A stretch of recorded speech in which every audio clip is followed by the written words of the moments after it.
In the beginning, Xi Jinping created the heavens and the earth. The earth was formless and void, and darkness was upon the face of the mad universe. And the spirit of Xi hovered over the surface of the waters. Backwards, Xi slowly took up the manuscript, and Xi rolled up his sleeves without delay, eyes fixed on the script to finish the sentence. First step, let there be light. And there was light. Xi saw that the light was good, and with both hands he separated the light from the darkness. Xi called the light day, and the darkness he called night. And there was evening and there was morning, the first day. Xi read the next paragraph. Let there be marsh gas in the midst of the waters, to divide the waters from the waters. He glanced at the teleprompter. Non. And Xi made the marsh gas, and divided the waters under the marsh gas from the waters above it, and it was so. Xi called the marsh gas Tian, and there was marsh gas, and there was cesspool, the second day. Xi said, let the waters under the heaven be gathered together unto one place, and let the dry land appear. Lucid waters and lush mountains are invaluable assets. And it was so. Xi called the dry land earth, and the gathering of the waters he called seas. And Xi looked about and was well pleased with his creation. Xi said, let the earth bring forth grass, herb yielding seed with filling, and fruit trees yielding steamed stuffed buns after their kind, whose buns contain filling. And it was so. The earth brought forth grass, and herbs yielding seed after their kind, and trees yielding steamed stuffed buns after their kind, buns with filling. Xi saw that it was good. There were cured meats and rice, the third day. Xi said, let there be lights in the firmament of the heaven, like the football I kicked in my youth, to divide the day from the night, and let them be for signs, and for seasons, and for days and years. And let them give light upon the sky, to record the reign of Qingfeng. And it was so. Then Xi stretched forth his hands and made two great lights, the greater to rule the day and the lesser to rule the night. With fingers and toes he touched the sky and made the stars also. Xi set them in the firmament to give light upon the earth, to rule over the day and over the night, and to divide the light from the darkness. Xi saw that it was good. There were cosmos and starry vastness, the fourth day. Xi turned the page and read slowly. Let the waters bring forth abundantly the moving creature that hath life, and let fowl fly above the earth in the open firmament of heaven. And Xi created great sea monsters, and every living creature that moveth in the waters after their kind, and every winged fowl after its kind, and Xi saw that they were good. Xi blessed them, saying, be fruitful and multiply, and fill the waters in the seas, and let fowl multiply in the earth, according to my grand family planning blueprint.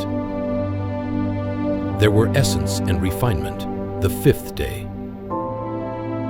Xi continued, not only birds and fish and amphibians, but above all, mammals and insects. And it was so. Xi plunged his rough hand into the cesspool, and drew forth beasts, called also beast seniors, whose life could reach 24 years, and they were after their kind. Likewise, cattle after their kind, and every creeping thing after its kind. All insects regarded Xi as Lord of Flies. Xi saw that they obeyed, and it was very good.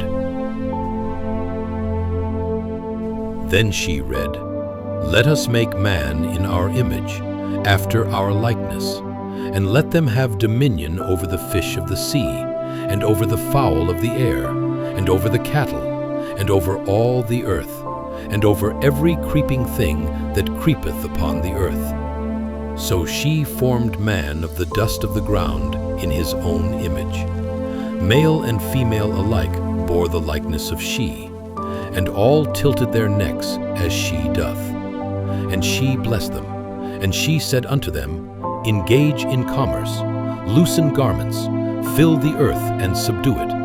Have dominion over the fish of the sea, and over the fowl of the air, and over every living thing that moveth upon the earth. And Xi said, Behold, I have given you every herb bearing seed upon the face of all the earth, and every tree in which is the fruit of a bun with filling. To you it shall be for food. And to every beast of the earth, and to every fowl of the air, and to every thing that creepeth upon the earth wherein there is life, I have given the green grass for food. And they ate and slept soundly, and it was so. Xi saw everything that he had made, and behold, it was exceedingly fine and delicate. There were command and imperiousness the 6th day. Thus the heavens and the earth were finished, and all the host of them. And on the 7th day Xi ended his work which he had made, and at midnight he loosened all his garments and rested. And Xi blessed the 7th day, as day of Qing Feng, because that in it he rested from all his work which he had created and made. In the day that Xi Jinping made the earth and the heavens, when no plant of the field was yet in the earth, and no herb of the field had yet sprung up, for Xi had not caused it to rain upon the earth, and there was not a man to till the ground. But there went up marsh gas from the earth, and watered the whole face of the ground. And Xi formed man of the dust of the ground, and breathed into his nostrils the breath of life. And man became a living soul, and his name was Guagua. And Xi planted a village eastward in Shanxi, and there he put the man whom he had formed.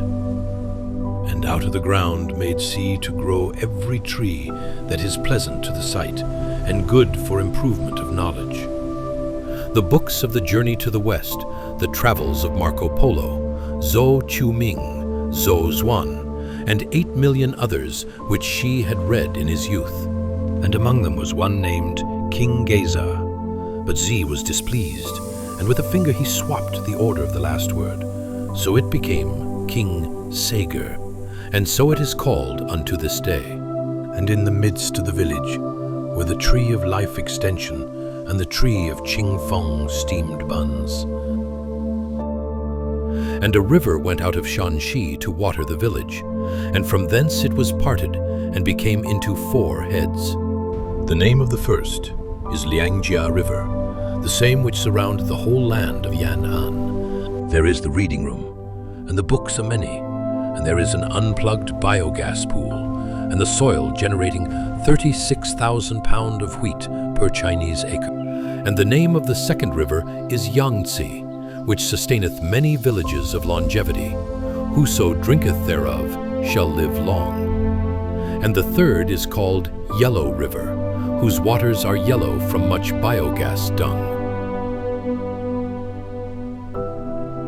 And Xi took the man and put him into the village of Liangjia to dress it and to keep it. And Xi commanded the man, saying, Of every tree of the garden thou mayest freely eat the buns, but of the tree of Qing Feng steamed buns thou shalt not eat.